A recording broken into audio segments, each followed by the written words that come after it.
क्योंकि अगर इस पर इन्होंने कुछ बोला तो इनके आका इनसे नाराज हो जाएंगे और फिर उन्हें मनाने के लिए इन्हें उनके जूते चाटने पड़ेंगे। जावेद और साजिद नाई का काम करते थे और इन बच्चों के परिवार के काफी क्लोज थे। क्या किसी दूसरी घटना का एग्जाम्पल देने से पहली घटना में कसूरवार का गुनाह कम हो जाता है? और कभी कभी तो मोदी को लेकर इसका पागलपन इस कदर बढ़ जाता है कि एक ही थंबनेल पर 10 बार ये अपने बाप की फोटो लगा देता है। अब इन जैसे गरीब लोग अंबानी की शादियों में हिजड़े बनकर नाच ही सकते हैं, तो ये वही करता है।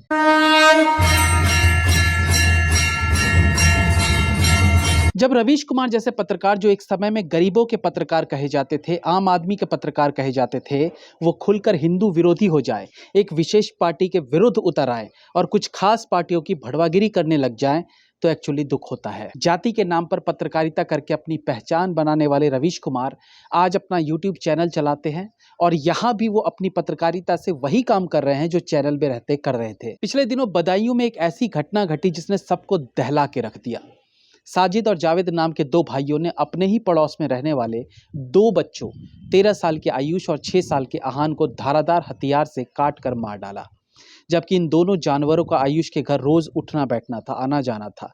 इन्हें मार के इन दरिंदों ने उनका खून भी पिया, ऐसे भी तथ्य सामने आ रहे हैं। साजिद को एनकाउंटर में मार गिराया गया और उसका भाई जावेद को बाद में गिरफ्तार कर लिया गया। जावेद और साजिद नाई का काम करते थे और इन बच्चों के परिवार के काफी क्लोज थे। यहाँ तक कि आयुष की मां ने इन्हें पैसों से भी मदद की थी और आयुष और उसका भाई इन्हें भैया कहा करते थे। उसके बावजूद दोनों ने निर्ममता से इन छोटे बच्चों को काट कर उनका खून पी लिया।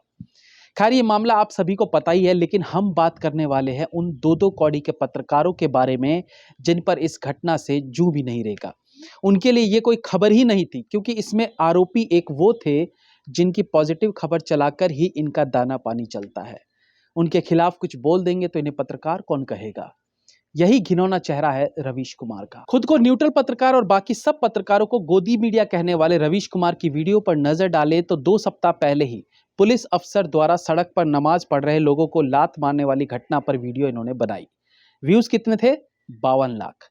उसके बाद मोदी शाह करते रहे। हर दूसरी वीडियो, कभी कभी लगातार इनकी सारी वीडियोस के थंबनेल पर मोदी या अमित ही दिखेंगे। बदायूं वाली घटना को अब कई दिन हो गए, लेकिन इस सो कॉल्ड पत्रकार ने इस पर एक वीडियो तक नहीं बनाई, क्योंकि अगर इस पर इन्होंने कुछ बोला तो इनके आका इनसे नाराज हो जाएंगे और फिर उन्हें मनाने के लिए इन्हें उनके जूते चाटने पड़ेंगे। अब बदायूं की घटना ही ऐसी है कि किसी भी एंगल से इसे डिफेंड नहीं किया जा सकता। अगर ऐसा हो पाता तो अभी तक रवीश कुमार वीडियो बना चुके होते, जिसमें पहले 1 मिनट तक तो वो साजिद और उसके भाई को दरिंदा कातिल कहते, लेकिन उसके बाद ये उनको डिफेंड करने बैठ जाते। लेकिन इनकी बदकिस्मती कि इस मर्डर केस में इनका कहीं से भी बचाव नहीं किया जा सकता, इसलिए इन्होंने इस पर कुछ बोला ही नहीं। और फिर हम कहते हैं कि रवीश कुमार जी सच्ची पत्रकारिता करते हैं। अबे लानत है ऐसी पत्रकारिता पर, दोगली पत्रकारिता कहते हैं इसे। तुम्हें गाजा में अकाल का बम दिखाई दे रहा है, लेकिन 2 मासूमों की निर्मम हत्या नहीं दिखाई दी। जिस घटना में बीजेपी का विरोध करने का मौका मिले, अमित शाह मोदी का विरोध करने का मौका मिले, उस पर ये वीडियो बना देते हैं, चाहे मुद्दा 4 आने का भी ना हो। लेकिन किसी को बेरहमी से मार दिया जाता है, उस घटना पर ये मुंह छुपाए फिरते हैं। इससे अलग और कुछ भड़वे लोग हैं। रवीश कुमार का तो चलो कि ये कुछ बोले ही नहीं इस घटना पर, तो ठीक है, जाने दो। लेकिन कुछ एफएम में बैठे ऐसे सपोले भी हैं जो इस निर्मम हत्या को अपने तरीके से डिफेंड करने चले आए। आरजे साइमा ने एक ट्वीट में साजिद की घटना के साथ पूजा नाम की लड़की को भी दरिंदा बताकर यह कहना चाहा कि दोनों कौमों में दरिंदे हैं, जबकि पूजा वाली घटना बाद की है। इस 2 कौड़ी की आरजे ने पहले वेट किया कि कोई ऐसी घटना सामने आए जिसे साथ में जोड़कर साजिद एंड ब्रदर्स जैसे पिशाचों का बचाव किया जा सके। सीए के समय में भी इस 2 कौड़ी की साइमा ने दंगे भड़काने का काम किया था और आज भी इस घटना में ये कहीं ना कहीं इन जल्लाद भाइयों को डिफेंड ही कर रही है। क्या किसी दूसरी घटना का एग्जाम्पल देने से पहली घटना में कसूरवार का गुनाह कम हो जाता है? मुझे तो ये नहीं समझ में आ रहा कि रेड एफएम इस सपोली को पाल क्यों रहा है, और उससे भी ज्यादा आश्चर्य होता है कि देश की जनता रेड एफएम को इसे पालने का मौका क्यों दे रही है। एक समय पर रात में रेडियो पर इसकी आवाज सुनकर अच्छा लगता था, लेकिन तब ये नहीं पता था कि इस आवाज के पीछे कितना जहर भरा हुआ है।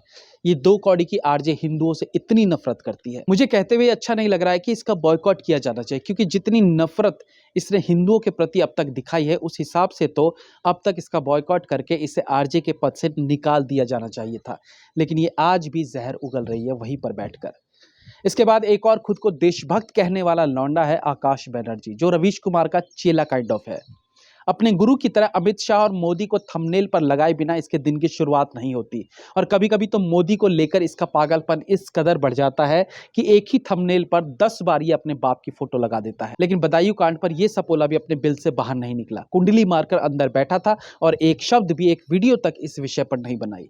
इसको अंबानी की शादी में हुए खर्चे से प्रॉब्लम है, उस पर वीडियो बनाता है। अब इन जैसे गरीब लोग अंबानी की शादियों में हिजड़े बनकर नाच ही सकते हैं, तो ये वही करता है। ऐसे ऐसे बहुत से सपोले हैं जो एक सोच लेकर पत्रकारिता कर रहे हैं। ठीक है कि आप पॉलिटिक्स पार्टी में भेदभाव करते हो, लेकिन कम से कम बच्चों की निर्मम हत्या पर तो पॉलिटिक्स ना करो, और जो गलत है उसके बारे में बताओ। पर नहीं बताओगे, ये मैं जानता हूं। इसलिए हमें बताना पड़ेगा, हमें बताना पड़ रहा है। आखिरकार जनता को भी तो सब कुछ पता होना चाहिए ना, कौन कितने पानी में है। जय हिंद, वंदे मातरम।